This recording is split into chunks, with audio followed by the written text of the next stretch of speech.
This article that someone sent me is probably is one of my favorites in a while because you know when the saying the quiet part out loud? Uh-huh. So I've been saying this forever, that in comedy, all of these rules make it hard because if you're making something, like all of the stuff where you go, you can't portray these people a certain way, but also you need to put them in your thing. So it's like, it makes it difficult because you don't want to make like it's the same thing where they don't want the Chinese people to be the bad guy. Yeah. Like if you put a girl in a thing, it's like, you can't just make her like a stupid mess. Like you have to make her positive. So in comedy, most of the things I'm doing, you're making fun of the people. Mm-hmm. So it's like, if you're playing a character that's a loser, and it's like, well, you don't want you to portray like a gay guy as like this like cliche annoyance, but it's like in comedy, everyone's a bit of a cliche because that's kind of That's the deal, yeah. Archetypes. Yeah, exactly, archetypes, probably yeah. a more reasonable way to call them. But the Vulture did this article, and they go, TV's white guys are in crisis. What to do with white men? So Kill them? I mean, just if you kill them, that would be a problem solved. That's the first option I thought of because I've been sort of waiting in the corner. By the way, I hate white men. I want to say that I appreciate you saying that. Yeah, I hate them. On the podcast, Disgusting. too. And that's a brave Sick. stance, too, because you're going to get in trouble for it. You know what I mean? I know. The trolls are going to get you. The trolls are going to come after me, but I hate them. But just the, like, arrogance of these people that work at, like, Vulture, for example, to be like, hey, we're going to be here being like, we await your decision for what to do with us. Oh, please, please, please. Oh, I hope it's good. Yeah, I hope. Like the same way that Afghanistan people, the people that work for the government are like, what's going to happen to us? That should be me and you being like, what is Vulture going to do with us? Yeah, it's basically like an old animal thing where they go, we're going to take you to the farm where you're going to live out the rest of your days, frolic. The podcast farm. Yeah, the podcast farm. We already solved this. They go, what do we do with white men? I go, Vulture. Send them to the podcast. Put them in a mic. They go, listen, podcast you gulag. can't be in TV anymore, John Krasinski. But what you can do is, shh. See this? Here's a microphone. This is what we call an H6. Yeah. That's so funny. Okay, is anyone going to visit me? Yeah. Once a week, someone's going to come visit you, and you're going to talk to them for an hour and a half, John Krasinski. Yeah. Who is the one who had from The Office? Kevin, who had the podcast? Where Kevin. That's basically, Kevin is like the classic. He's basically Milton from Office Space, where they go, but you go to the basement now. He goes, but I was one of the leads on one of the biggest shows of all time. They go, yeah, that's good, Kevin. That's Great, good. yeah. That's great. Here's an H4. Here's some microphones. Just go. We're gonna put you in the corner in the basement of the NBC studios, and you just podcast to your heart's content. Do you know what an RSS feed is? You're gonna want to learn what that is. Yeah. That's exactly what I they're was doing. the star of a hit TV show. but my Oscar. Oh no! Oscar's not My coming. Emmy? No, Oscar's diverse. He's gonna get some. Oscar's He's gonna be on working. some commercials. Yeah. This is just a you thing. But it's almost like they're so in their, this is like a peak in your bubble conversation. You know what I mean? So they go, this summer, television became preoccupied with the question, what should happen to white men? So they're in the meeting, you know what I mean? Imagine being a white man in that meeting with... Yeah, you go, ooh, yeah. I mean, I kind of have been a white man in For that sure. meeting. When I was doing stuff before, I've been at actually plenty of meetings where it's like, what do we do with the fact that you're white? And you're like, I am so sorry. I go, oh, I'm sorry. I don't want to be white anymore. I can cut off my dick. And they go, that actually will do it. I go, I'm not doing that. What about just the balls? What if I just What if I just do the balls? I don't want to be white. What if I just got the balls off? So they're in this meeting and they go, not all men. TV has been inundated with stories about black. So it's not all men. They're saying, there's lots of good men. Whoa. TV hasn't been inundated. They're just catching up. Don't say inundated. I didn't like inundated. That's fucked either. up, dude. So they go, the stories of black men, migrant men, trans men, men who struggle to make ends meet, and holding it down with the 3 gigs in the, 3 gigs in the gig economy.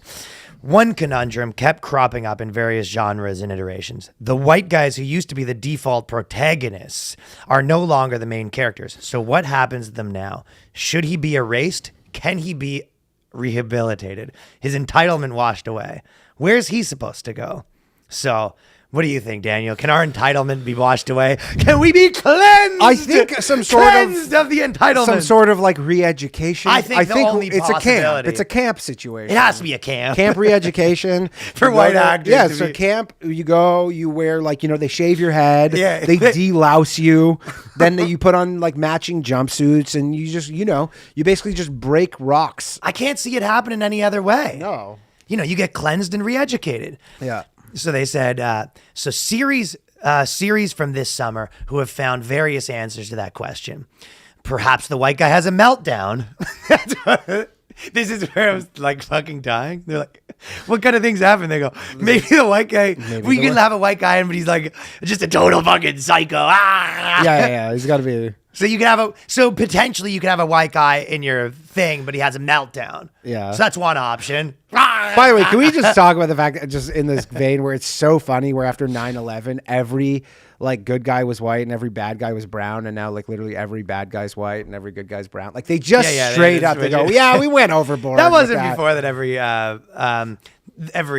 every there was lots of action stars that were like action stars was a pretty diverse field. Action somewhat. Well, my favorites were always like I was a huge like I liked always Will Smith, Wesley Snipes. Sure.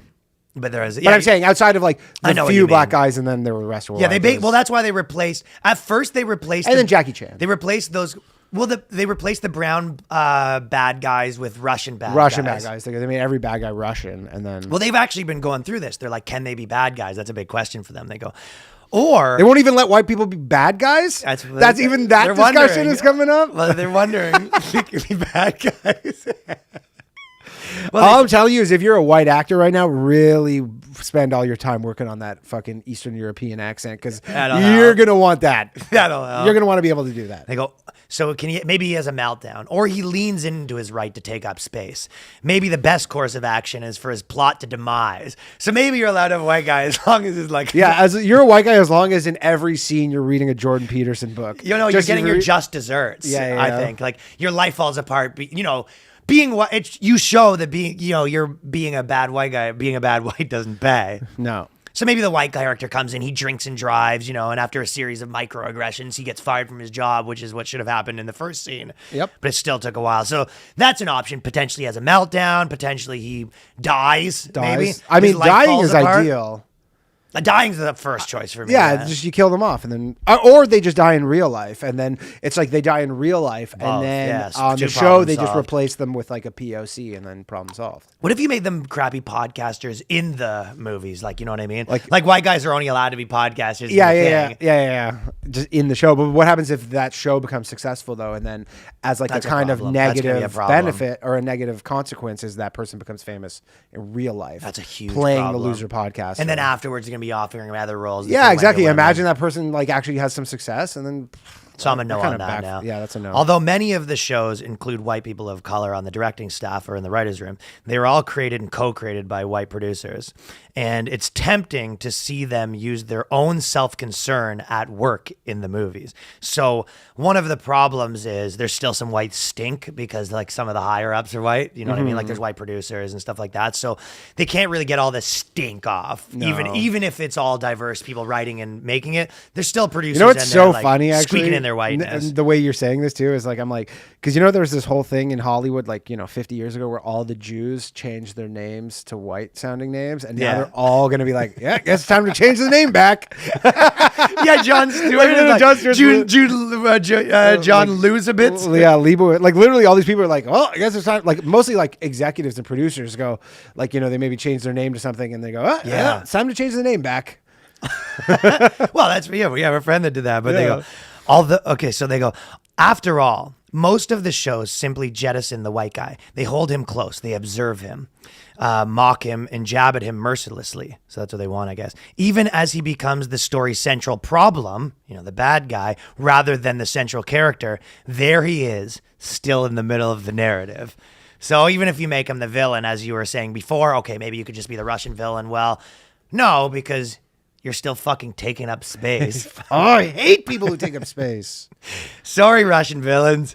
It is time for me to start podcast also. I will also start podcast. This is a Russian cast. So they need more diversity in villains So, and they go, now they give you some ideas for shows that do it right. So in another era of TV, Rutherford Falls, the show's title is the name of the town. And then the characters are Nathan and Reagan. But while Reagan is the obvious protagonist, and that person is a person of color, Rutherford Falls is about an American Indian deciding to take back what should belong to her tribe. But it can't stop wondering what should happen to the guy whose family stole it in the first place. So if you're like them alive. Well, that's the thing, but they're saying the question in the TV show. So they're saying, well, maybe a white guy can be in the show, but he's like a douchebag imperialist, and we're constantly talking about that. Yeah. That's the only option, really. Well, they're not sure. They're saying, they're working it out too, whether or not he's allowed to play that kind of role. So in June, there was a show called Kevin Can Fuck Himself. The series excavates in buried assumptions of the network sitcoms like King of Queens and According to Jim, where there's just like a woman and there's a zany husband who's schlubby and he scrapes by and faces no consequences. Whereas in this, Allison is the archetypal sitcom wife, has her own motives and desires and frustrations. Even then, all she can think is, what the fuck should I do about Kevin? So basically, they have a similar thing as before, except she's about to leave him the entire series. So you're maybe allowed to have like a schlubby husband as long as the wife's like constantly about to leave him, and that's sort of the narrative. That's just so he has that kind of hanging over him. He has that hanging out over him. Like it's not going great for him. You don't want to make it seem like that's... Well, you let him know, like, this doesn't pay all this being white business that you're doing. Yeah. I might leave you at any moment for someone who's not white. Yeah. You think it's always it's always like a not white person that she's about to leave you for? Of course. Yeah. That would be ideal, yeah. Yeah. So that's a potential thing, is that you have the girl. So he's in the thing. They're living under the same roof. But she probably makes more money. She's more successful and brave. But you're constantly sort of griping with the question, like, how can I be with this stupid piece of shit white bitch? Piece of shit. Yeah. Stupid white piece of shit. Yeah. And it's tough. I mean... It's not when you know you can guaranteed trade up to something better. I once again want to say that potentially, even in that series, I'd like to see that guy start a podcast. I think that's the nail in the coffin for her. And she goes, "Oh, you're podcasting now." That's the news. Yeah, that's much. the news. The new thing. It's like instead of your husband being like Kevin James, it's Kevin James, but he's in my podcast. And then she goes, "Look at this imperialist colonizing the man cave, colonizing my woman cave with this podcast." So the latest show that they like what they've done, Netflix is The Chair, an academic dramedy about an English professor, Ji Yoon Kim, so I like it already, who ascends to the position of department chair. The main guy, the guy whose problems we care about, the guy who used to be the show's dominant point of view, becomes a hurdle to overcome. So he's not necessarily the bad guy in the sense that he's like the antagonist. He's not the classic villain. But he's just there being annoying and a problem. Sure. And I honestly think that in addition to the idea that we're saying he's like a metaphorical hurdle, I'd like to see a show about a female track star where you actually make the white men be the actual hurdles. Like literally, he's basically like in this meta way. He's not playing a character. He's playing whiteness. He's playing and whiteness the in a patriarchy. meta way, yeah. Like that's who he is. He's playing these things. So he's sort of representative of that, hypothetically, but he's also the physical representation of that, and that he is doing a forward bridge, and he becomes the hurdles for girls to jump over, representing what their normal life every day basically is like. So he said, problem is, we used to like this guy so much. He was our Beaver Cleaver, our Tim Allen, and respect to the OGs, Tim Allen, Don Draper, Michael Scott. We can't just throw him out and relegate him to status of reoccurring minor guest star, but he no longer fits. His privilege feels outsized. As a protagonist, it doesn't spark the same joy that it used to. So she can't just watch The Office.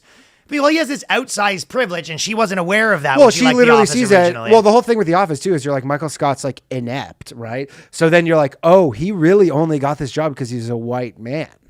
Like, you can't really, in this framework, watch The Office. Yeah. Because you're like, you straight up, you go, this should be a black woman.